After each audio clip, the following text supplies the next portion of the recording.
Excel in London on the train today, and I thought as I was going that I'd compare something that I'll use to keep track of things on the go. So I've got my Fold 3. How does that compare using that for professional reasons as one of the books devices? And I thought the Note Air 3C, of course, that's the one of choice, but is a bit big. And for things like slipping in and out your pocket for the barriers, it's not going to work at all, is it? You're connected all the time, obviously, with your phone. And interestingly, well, this is more of a sensible comparison than you might think at first. They're very different, obviously, one having the e-ink, one having the OLED, but they've both got that Wacom EMR stylus. Right, now figure out the tube to get to where I need to be. I hope we start getting iOS e-ink devices from Apple. Yeah, really interesting stuff. Apple are making these Vision Pros, but they're also giving you kind of, your phone will tell you to move it further away from you to give your eyes a bit of a rest. So it'll be interesting to see if they jump on the e-ink bandwagon. I hope they do, actually. I wish Palm had handwriting notes, pocket-sized sidekick to the Note Air 3. Yeah, wouldn't it be great to have a little stylus pen like a Samsung tablet? Because these S Pens, everyone, I don't know if you're aware, the S Pen is a Wacom EMR stylus. So this is just as nice to write on. Well, it's just as low latency, but it's even lower latency than the ink tablets. It's doing it's predicting where your pen is going to be as the electromagnetic cone comes in. It knows when the pen is going to hit, and it starts making that mark even before you've kind of touched. Just the moment you touch it, it kind of appears. But you can do that because it's an OLED screen. It's not e-ink. I'm going to talk about the Fold because I'm not sure I can really use my Fold for work, and I want to know, do you think, should I use this for work? This is a Samsung Fold 3. I've had it for like over 2 years now. I've replaced the screen on it twice, incidentally, if you're not sure. One thing about these screens is they do get dirty. It is quite annoying, the Fold screens. I'm not sure if the Fold 5 is better because it actually sandwiches together so it doesn't get so much dirt in between the two things.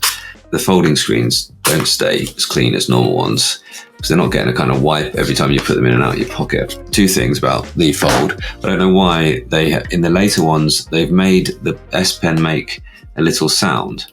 So the S Pen makes a little sound, but it actually uses the speakers to make a kind of paper-like scratching sound rather than just putting a paper-like film onto it. Okay, I certainly think they should have that as an option. And I don't know why nobody's made an e-ink folding screen, because it is possible to make e-ink do. The older plastic screens could do that. So I'm going to talk now about being more intentional, and I've got this kind of side-by-side here. I want to know, would you like to see that?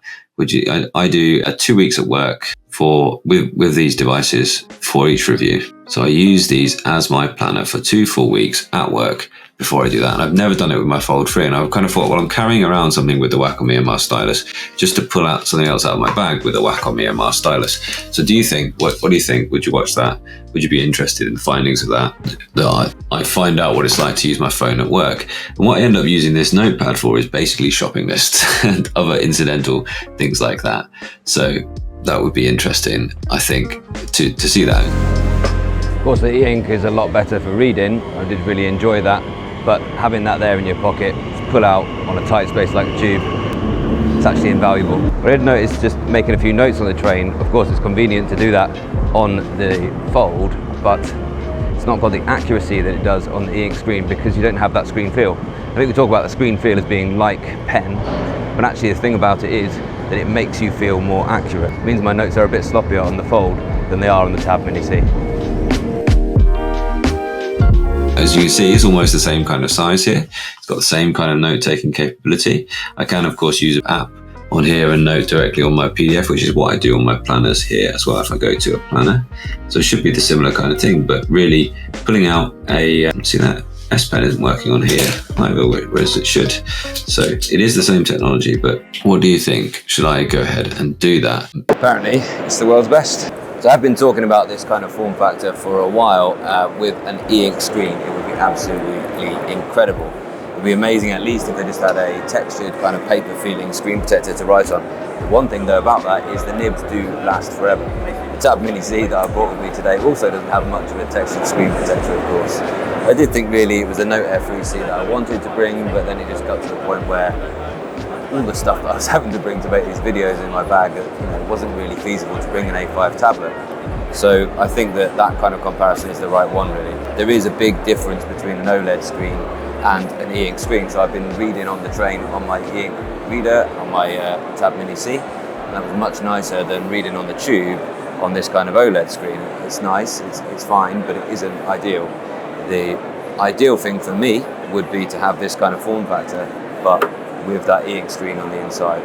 That'll come, I think. But if I had, that much larger form factor in the colour e-ink to reference the guide, I think I would be happier with that. And one thing, this is just so much better for, I've got so many things to think about, travel documents, obviously documents to come in, making the videos, also making this one for you.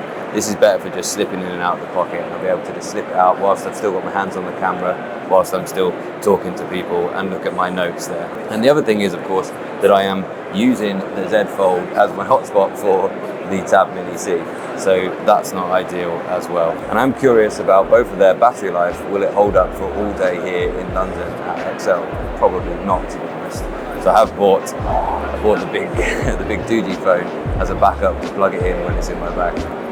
Because both this and any Books device with the Book Super Refresh technology, the battery life is pretty poor. A full day, using it all day is kind of pushing it. But yeah, I am most certainly aware that I can't be looking at the screen all day. I mean, in this sort of environment with these very bright kind of flickering lights, at least they are roughly balanced to daylight, but this is not a comfortable environment. I'm looking at another OLED screen rather than looking at the e-ink screen. It's not ideal. And yeah, thanks Good Notes for sponsoring the coffee stop. It really is. We've got these two side by side. We've really got digital minimalism here on one side and digital maximalism here, if that's a word. These are really two sides, aren't they, of the spectrum of like how you treat tech. You go for the A6X2 because you want the absolute minimum. You want to be connected, but you want it to be in a way which is quite considered and deliberate.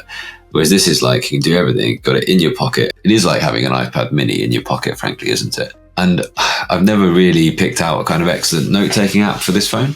Maybe I should try. Maybe I should daily drive this at work. One thing about the phone is now that I've got this big screen in my pocket, I kind of think anyway, that I couldn't go back from this phone. I'm wondering, should I take that step and try and just, say, no, what's my next phone going to be? Maybe the Zen phone. I tried to go with a mix of the Palmer, this kind of e-ink thing, and a tiny little phone, the Jelly 2E, and it just didn't work. And I just kind of had to go back to this thing. There's something to that kind of distractions. This has always been my kind of personal device. It's where I watch YouTube on. It's where all my social media kind of stuff is on. Whereas this is my purely work device. I don't really do much even YouTube stuff on the e-ink tablets. Not all that much, little bits, but not a huge amount. I do my professional teaching stuff on the e-ink tablets, and it does keep things kind of separate.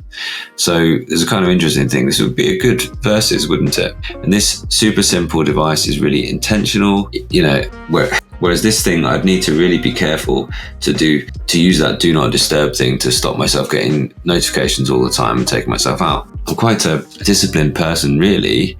I don't really need the kind of like lockdown app. I don't need to put my phone in another room when I'm working. I'm quite good at just ignoring it. But I'm also aware that I do go down these kind of rabbit holes. Cal Newport in Digital Minimalism, he discussed this kind of like feeling of just getting sucked in by the kind of clickbait constantly. And I know that I am susceptible to that, even though I can focus for long periods without needing help to do that.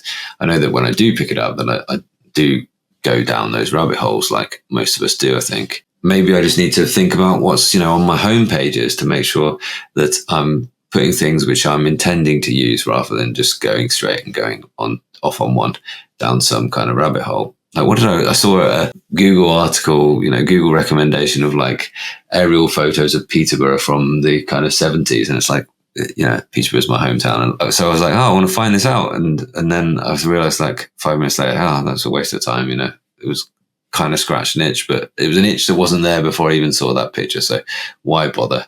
The thing is that like, do I need to use this for this purpose? And maybe I should just have a smaller phone here, and maybe I should rely on the e-ink. Maybe an e-ink phone is what I'll once again conclude is the thing that we all kind of want.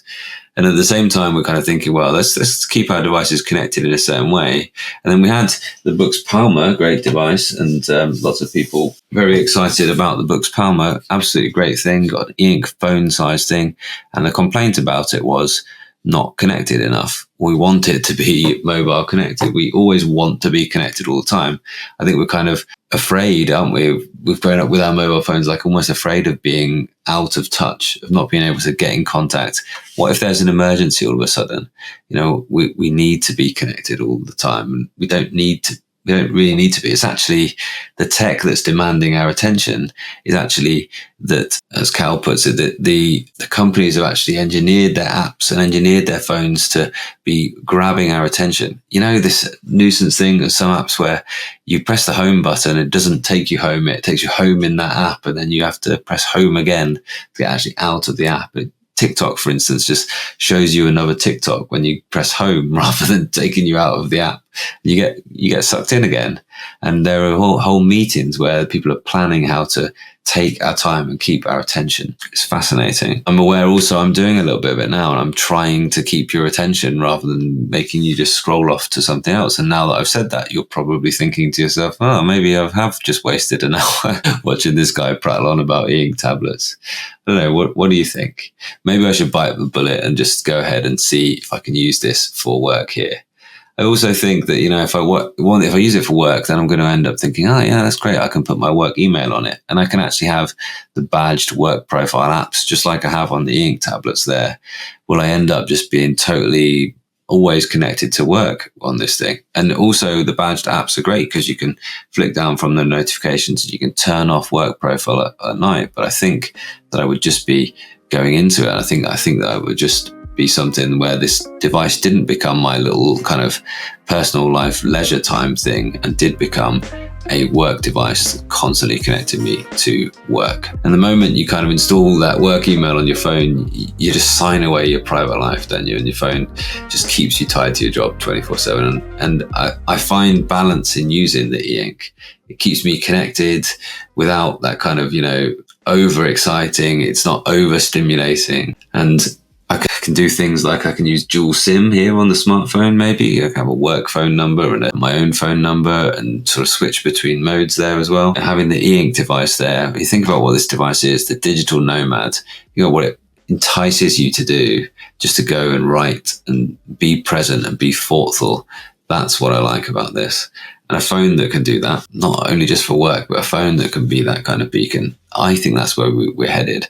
I think we will find that we have two interactions with technology in the future. We'll have digital paper type devices, and we'll have immersive type devices. And I think we'll be saying goodbye to this type of device sort of sooner than we'll say goodbye to this type of device, because this will sit alongside something where you put on a screen or you watch a big screen and you get immersed in technology. You'll make the choice when to be immersed and when not to be immersed. Fascinating. It's not just about avoiding distractions when you go over to an e-ink tablet. It's about reclaiming your time and reclaiming your focus. And whether that's reading or jotting down ideas, planning my day, e-ink has for me been a game changer. Didn't know it was going to be such a big deal, but it really has changed everything. It really has changed everything. I cannot recommend e-ink tablets enough. So what do you think? Shall I go ahead and do this? If you're curious about integrating e-ink into your workflow, I've got loads more videos of those. So what I think, well, yeah, really that did perform very, very well, actually. And it's still got over half the battery. I guess what's really drained the battery most of the time is me using it on my commute for audiobooks and things like that. So there we are. It was just ideal really for pulling out the pocket, looking at my notes, looking at the questions that I wanted to ask people that I was interviewing, and for just taking down those occasional emails. What I should say to you is press the like button and leave me a comment down below. Let me know what you think. And if you can't think of anything to write, just write thanks or some simple response just to get those metrics up so this video can spread to more people. But one of the titles of one of the chapters or one of the sections in Cal's book, Digital Minimalism, is don't press the like button because it's a low quality interaction. So instead, don't give me a simple comment, start a conversation. Let me know what you think about this. Let me know what you think about minimalism. Let me know what you think about these devices. And yeah, let's start a conversation. People would watch it, that's great. Interesting, people say, yeah, Supernote's going to win between this and the Samsung. Yeah, but will it really? Because that's an interesting question. Will it really? Because I would still be using this like every day. And, currently I'm using this and this. And if I go to just the smartphone, just the Fold, then all of a sudden does it win? You know, if I can actually do everything on here, and if I can manage myself so I'm not just constantly being distracted by notifications and things, then does it win? Objectively, I don't know.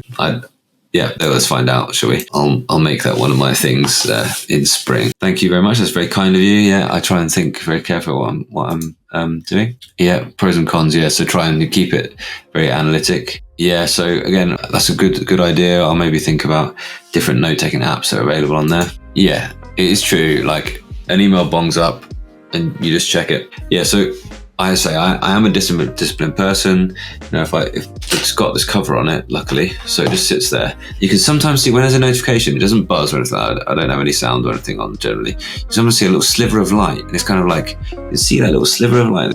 So like actually having it closed is kind of good enough for me really to do that. Yeah, sorry, and that's it. Like, so I'm doing the exact things because that's how this attention economy suddenly works. So hands up if you've been clickbaited. Hopefully it did give you value.